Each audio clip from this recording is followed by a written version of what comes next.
Hindi na-approve, pupunta na lang kami sa Baguio para hindi naman masayang itong mga tinry ko na pang winter. Hi mga Marikoy, kanina nga pala, hindi ngayon maaga kaming umalis ni Daddy Tano. From inaantok pa yan, medyo naging fresh na yung itsura ko. Dahil yan sa ginagamit kong Mardi CC Cream ng Beauty Derm. Skin protector nga pala ito mga Marikoy na napakagandang gamitin. Lalo na ngayon, paiba-iba yung panahon. Minsan umuulan, minsan naman napakainit. At kapag ginagamit ko ito, hindi na ako nagpa-foundation kasi para siyang liquid foundation. Maliit lang ito pero isang buwan ko nang ginagamit siya at hindi pa nauubos. Yan, kahit papano mga Marikoy, naging okay yung kulay ng mukha ko. Para hindi naman ako sobrang putla, naglagay din ako ng konting lipstick. Mabilis lang nga pala yung biyahe namin kaya kagad nakarating kami dito sa pupuntahan namin. May appointment nga pala kami dito para sa minamanifest namin na visa. At next time ko na ikukwento sa inyo at isi-share kapag na-approve na. Okay, pagkatapos namin makapasa ng requirements, nagutom kami ni Daddy Tano. Buti na lang nakita namin itong Chinese restaurant at alam nyo ba na try ko yan sa Taiwan. Kinukwento ko kay Daddy Tano nung kumain kami dito, nasarapan ako. At sakto nga nagkikrave ako nito mga Marikoy, kaya buti na lang nadaanan namin. Wala pa kasing ganito sa Pampanga, sana soon magkaroon na. Kanya-kanya nga pala kami ng order ni Daddy Tano. First time ni Daddy Tano dito at sumakto pa, meron silang birthday basket. Para sa Xiaolong Bao, sana tama yung pagkakapronounce ko. Ito kasi nagustuhan ko dito mga Marikoy kahit may proseso pa sa pagkain nito. At pangalawang beses ko nang kumain dito, si Daddy Tano naman first time niya pero parang hindi niya naman first time. Marunong pa siya sa akin mga Marikoy. At nga pala hindi ako marunong mag-chopstick pero ngayon kahit papano natututo na ako. Anyway, pagkatapos namin kumain, nagtingin kami ng mga winter clothes. Wala din kasing ganitong store sa Pampanga kaya sinulit na namin ni Daddy Tano. Kaka-process pa lang ng visa namin mga Marikoy, minamanifest pa lang namin. Kaya sabi ko kay Daddy Tano kapag hindi na-approve, pupunta na lang kami sa Baguio para hindi naman masayang itong mga tinry ko na pang winter. Kasi lahat ng tinry ko dyan mga Marikoy ay binili ko. Yung mga last na pang winter ko kasi na ginamit sa Japan, hindi ko na kasya, maluluwang na. Bili nga din pala ako ng para kay Jace at meron kaming machi-machi. Na-excite akong bihisan siya mga Marikoy. Sana lang talaga kumasya tong mga to sa tiyan niya. At sa totoo lang, isa sa pinakamagastos kapag nagta-travel yung pagbili ng mga susuotin. Kaya dapat bago ka mag-travel mga Marikoy, siguraduhin mo ang financially ready ka. Kaya buti na lang nakaipon ako para dito. Hindi pa kami nakakaalis, wala pa kaming visa, kaka-process pa lang ng requirements namin pero nakadalawang paper bag na ako para sa OOTD namin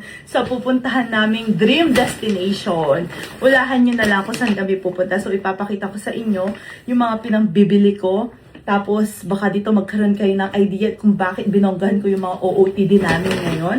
So ito nga pala ay para kay Jace. Excited ako para kay Jace. Ang cute. Diba? Parang kasya ko to. Laki-laki niya. Tapos bumili din ako ng boots na pareho kami. Matchy. Ayan. Matchy kaming dalawa. Sakto hindi niya nakasya yung boots niya last time na ginamit niya sa Japan.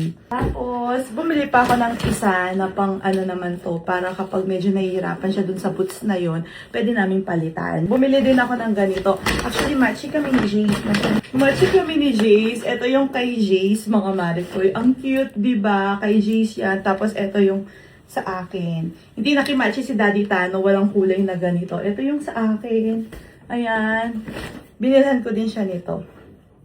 Actually, si Daddy Tano, 3 lang yung binili niya, pero mapapakamot ka sa presyo. 3 lang binili ni Daddy Tano. Pero mapapakamot ka sa presyo. Bakit ang mahal ng panlalaki? So, ayan yung kay Daddy Tano. Bumili din siya ng bagong pantalon. Tapos, ito yung pangalawa niya. Hindi ko alam na gusto niya dito. So, ayun yung pangalawang binili ni Daddy Tano. Another. Buti na lang to naka-sale mga Marikoy. Kahit papano. Ito pa. Ito gusto ko to. Kasi dapat talaga, kaya pumasok kami doon, bibili lang ako nung parang leather na jacket. Kaso, lumulobo yung leather jacket. So, para ako nagmumukhang mas mataba doon. Kaya hindi ako nakabili. Ito na lang yung binili ko. Diba? Lamig na lamig. Ito. Ayan. Ayan.